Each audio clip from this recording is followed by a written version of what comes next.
जब संविधान बन रहा था तो बाबा साहेब अंबेडकर ने कहा था कि शरीयत एप्लीकेशन एक्ट बरकरार रहेगा, मगर आज नरेंद्र मोदी ये समझते हैं कि मैं बाबा साहेब अंबेडकर से बड़ा दूरंदेश हूं। मिस्टर मोदी, आप अंबेडकर के पैर की धूल भी नहीं है, इस बात को याद रख लो। आप भारत की खूबसूरती उसका भाईचारा है, भारत की खूबसूरती नरेंद्र मोदी नहीं है। मेरे अजीज दोस्तों और बुजुर्गों, हम अपने आप को मिटने नहीं देंगे। हम उनको बताना चाह रहे हैं कि हम झुकने वाले नहीं हैं। हम अंग्रेजों की 200 साल की गुलामी को कबूल नहीं किए, तो हम तुम्हारे इख्तिदार में, मैंने पार्लियामेंट में उस कानून को फाड़ा तो सिर्फ अपने तौर पर नहीं फाड़ा, बल्कि भारत के गयूर तमाम हिंदुस्तानियों की तरफ से उस कानून को फाड़ा, जो हिंदू भी है, मुसलमान भी है, सिख भी है, ईसाई भी है। जब तक हम दुनिया में जिंदा है, कयामत नहीं आएगी। जिस दिन हम चले जाएंगे सूर फूका जाएगा, याद रखो। किसी शायर ने अच्छा कहा था, जब जमीर और ज़र्फ का सौदा हो दोस्तों, जब जमीर और ज़र्फ का सौदा हो दोस्तों, कायम रहो हुसैन के इनकार की तरह। मैं आपको यह बताना जरूरी समझता हूं, ईदगाह को बचाने के लिए एहतजाज नहीं कर रहे, हम एहतजाज इसलिए कर रहे हैं कि जो सियासी ताकतें आज इस मुल्क पर हुक्मरान हैं, वो हमको मिटाना चाहते हैं और हम उनको ये बताना चाह रहे हैं कि हम अपने आप को मिटने नहीं देंगे। इंशाअल्लाह ताला जमहूरी तरीके से तुम मिट जाओगे। हम उनको बताना चाह रहे हैं कि हम झुकने वाले नहीं हैं। हम अंग्रेजों की 200 साल की गुलामी को कबूल नहीं किए, तो हम तुम्हारे इख्तिदार में तुम जो बैठे हो और तुम ऐसे कानून बना रहे हो जो हमारे आईन और संविधान के फंडामेंटल राइट के खिलाफ है।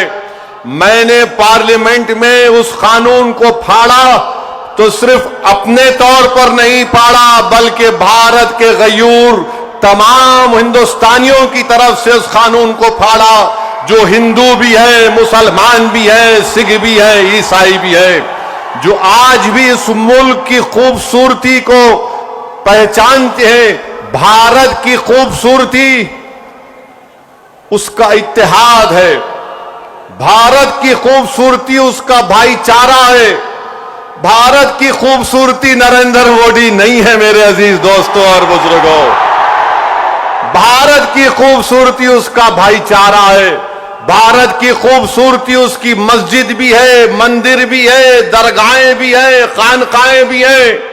और जो लोग इस भाईचारगी को खत्म करना चाहते हैं, वो भारत को कमजोर कर रहे हैं।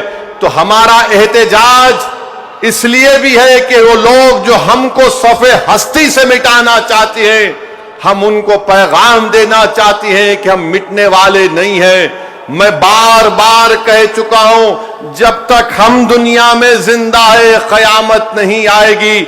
जिस दिन हम चले जाएंगे सूर फूका जाएगा, याद रखो।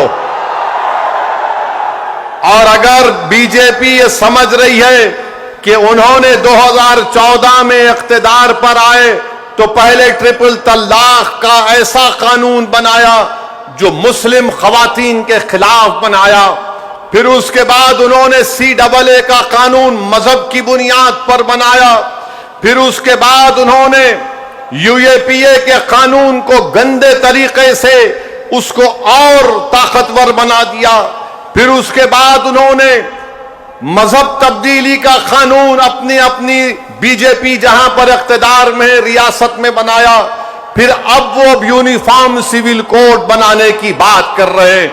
11 साल से नरेंद्र मोदी सिर्फ मुसलमानों की मजहबी शनाख्त पर हमला कर रहे हैं। 11 साल से नरेंद्र मोदी सिर्फ मुसलमानों की मस्जिदों को छीनने की कोशिश कर रहे हैं। 11 साल से नरेंद्र मोदी मुस्लिम खवातीन को ताकतवर बनाने के बजाय उनके सरों से हिजाब को छीन रहे हैं। 11 साल से नरेंद्र मोदी बुलडोजरों के जरिए सबसे ज्यादा दलित और मुसलमानों के घरों को तोड़ दिया। अब यूनिफॉर्म सिविल कोड के नाम पर हमारी शरीयत को हमसे छीनना चाहते हैं। वो शरीयत जो शरीयत एप्लीकेशन एक्ट 1937 है, जब संविधान बन रहा था तो बाबा साहेब अंबेडकर ने कहा था कि शरीयत एप्लीकेशन एक्ट बरकरार रहेगा, मगर आज नरेंद्र मोदी ये समझते हैं कि मैं बाबा साहेब अंबेडकर से बड़ा दूरंदेश हूं। मिस्टर मोदी, आप अंबेडकर के पैर की धूल भी नहीं है, इस बात को याद रख लो आप। मेरे अजीज दोस्तों और बुजुर्गों, और दूसरी बात ये